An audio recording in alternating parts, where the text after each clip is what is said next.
All right, we got to talk about a very important topic here, and that is betting favorites. I know there's a lot of you out there that like the favorites in this Kentucky Derby, talking about Fierceness and Sierra Leone. You want to put some money on these horses, but when you look at those odds, it's just not good, especially at a 5-2, if that's what Fierceness goes off at. You got 20 horses coming out of the gate, and you're only getting 5-2 odds on your horse, or in the case of Sierra Leone, I mean, I think they got him a little bit higher, he's a little bit 7-2 or something like that. So you're getting 3-1, 7-2 odds, 5-2, which is pretty much 3-1 odds. You're getting on your horse to go. Definitely not going to be a pace per mile and quarter race.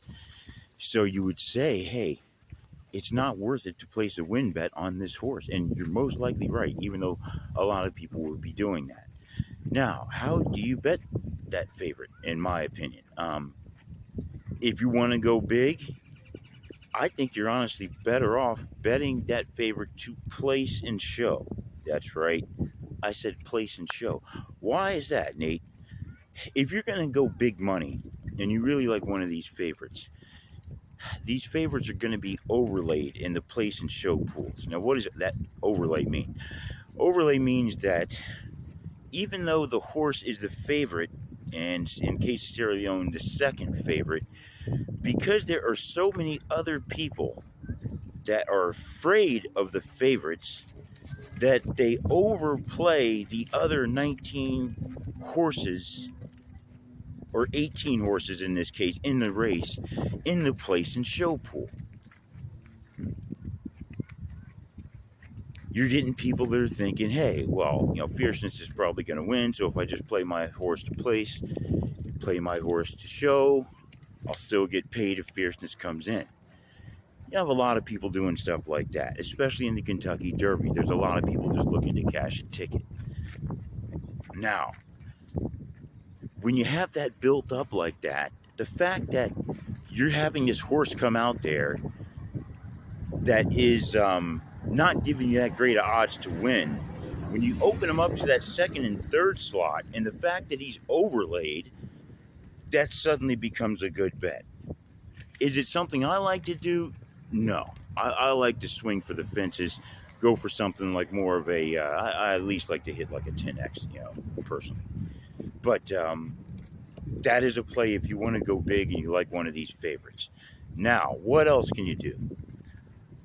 What I prefer to do is play the exacta, maybe the try, and the super. Now, here's why. Because you have all these people throwing all this money on all these different combinations, then the odds in these pools get out of control. They're way off balance from what they would be from any normal race because of the sheer amount of money being thrown into it, and people that are just not very experienced in playing just kind of with their heart, I should say. Now, if you're going to take a horse like Fierceness or Sierra Leone, instead of doing a win, you are better off playing an exacta and putting big odds horses behind it, if not all. You can go exacta all, Fierceness all, Sierra Leone all. I wouldn't blame you. That would make sense. Why is that, Nate? Why does it make sense to play every horse in the race behind him? Because, like I said, these pools are going to get inflated, especially in the Derby. Now, these pools get inflated on your average Saturday in New York or California. They get crazy inflated for the Kentucky Derby. So your exacta bet, just playing everybody behind your horse, has a good chance of paying off. If the horse running second is not one of the higher favored horses. Like if you get Fierceness, Sierra Leone, that won't pay as much. So I'd recommend, if you want to cut it short, you just leave that one out.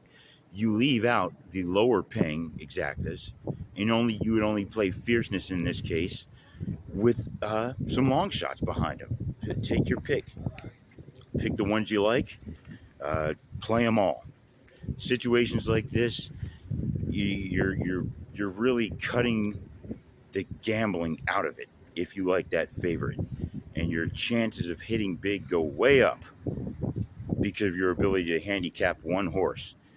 Don't let your cockiness trying to it ran that you was second that you didn't even like, and people say, "Oh, he shouldn't have been in this race." And let me tell you why that happens in the Kentucky Derby. Look back in the Kentucky Derby, long shots run second and third all the time. Why is that? The horses that are favored lower odds are the ones a lot of times that have shown some kind of speed. That's why they're in there. That's why people bet on them. In a race like this, generally only one horse is going to emerge from that speed duel.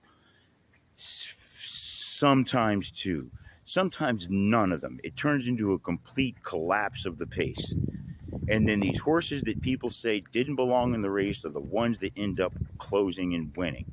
For anybody that doesn't believe me, go back and watch the 2005 Kentucky Derby. You will see the craziest horse race I've ever seen, and that exact same thing happen. It can happen in any Kentucky Derby. It's a possibility. So, if you come up with the one horse that wins and you've got every horse behind them, and one of these other horses, which is likely to come in at big odds in second or third, because you can take this strategy and use it with the trifecta if you want to do that, or if you like Sierra Leone and Fierceness, you can box them up front of your trifecta and then just throw every other horse behind them. And then as long as they run 1-2, it will pay you much better than that same exacta would. You see what I mean? The reason this stuff gets big is because of the Derby, and the way the Derby is run is it just tends to favor high odds horses because those odds are based on people thinking the horse is going to win the race. They're not looking at the horse that they're just going to be out there and run the best race that they can run and end up running in second or third because all the other horses collapsed, even though had given a normal ride would probably have run second or third. You're going to see it happen more likely than not. Very seldom do you see all chalk in the Derby just for that reason. So there's just a couple of tips for you on an exacta and a try. And if you want to go even and go and try to play those overlays, if you want to lay the same strategy into a super, you can do that as well.